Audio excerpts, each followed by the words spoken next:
I used to tell people like basically like judge me on my work because my personality is just for effect. Like it's just a tool. You know what I mean? Being this way or that.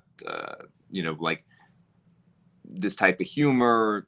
Trying to shock people out of their predetermined like patterns of belief or whatever. Like they're all just tools that you can use to try and get through to people. It's really fucking difficult to get through to people, and if you approach everybody in like sort of this one note, like I love Bitcoin and Bitcoin is great and I want you to buy Bitcoin. I love you. It's not like who's going to listen to a person who's like that? That's I would never listen to that message. Like, well, I tell people to judge me, Hodl.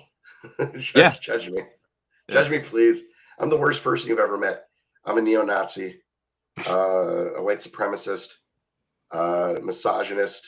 Yeah. You name it, I am it. I'm a transgendered cis white male who's also black. Not transphobic, you Matt. I'm also transphobic, self-contained. Like I'm anything that's bad. Just cast it on me. Also, if you're 60 or above, don't YOLO into Bitcoin. Bitcoin Tina.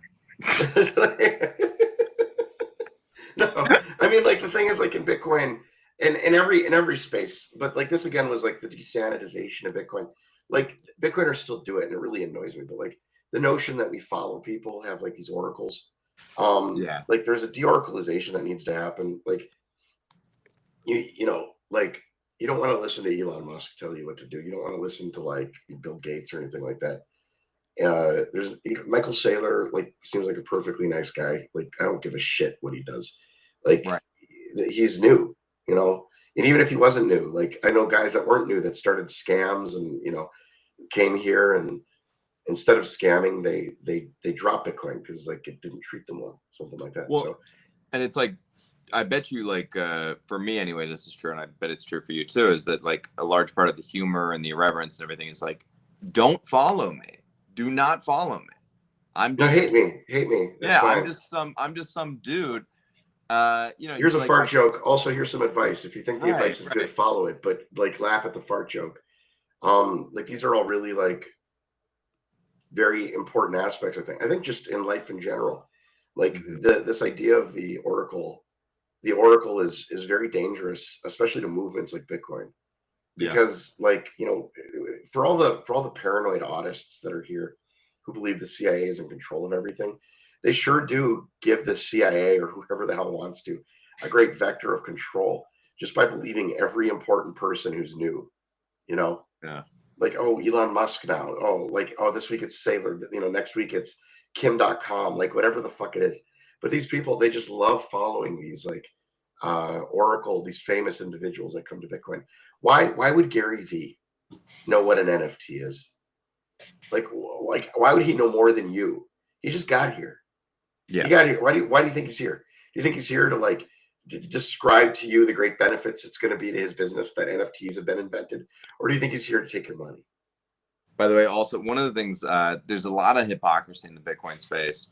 All these people being like, I'm self-sovereign, extreme personal responsibility, blah blah blah. But then also it's like, hey bro, you shilled me that thing and I bought it. Now I'm poor. And it's like, what happened to extreme personal responsibility? Did that just go out the window? You're responsible for your own life, dipshit. Like, so figure it out. No one else is responsible for you.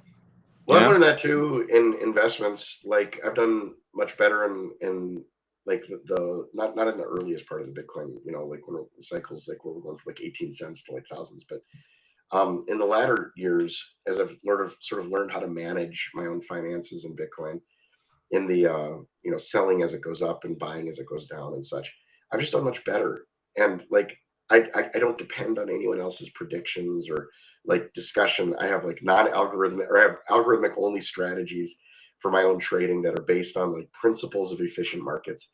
And like the result is that I don't feel bad about anything. Mm-hmm. I don't blame anybody for anything. I always have money to pay the taxes. I don't have to sell Bitcoin at bad times. I have cash on the side when Bitcoin goes down. I get to take profits when Bitcoin goes up. Like, it's just, I think that the self-sovereignty thing really requires individuals to really dig in and understand exactly what it is that they're holding, and most people don't have that. Yeah, I think also you got to pick this. You got to know yourself.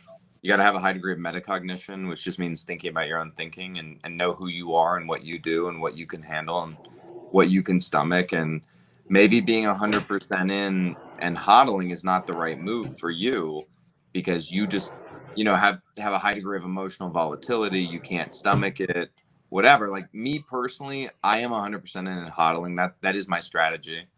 But it works for me. Like it's not an easy strategy, I'll be honest. And 99% of people that do something are going to be wrong about how they handle down Yeah. markets. Like it's insane. I know people that are like, oh, I could handle it, no problem. And then I watch them like the day the market falls, and like I that Mr. Bean thing where he's sitting there on the like roller coaster, like that's me now. But like it took me years to get there, a lot of cycles for me to stop giving a shit. But like that's not you. You just cannot show up here and be that person if you've never done this before. You are a psychological human, and it's very difficult to watch half of your money disappear in 20 minutes and be okay with that. It's really, really weird. Totally. You show up here as a unformed block of marble, right? And then like over time you get chiseled away at, and then you become Really, whatever you're going to become. you know.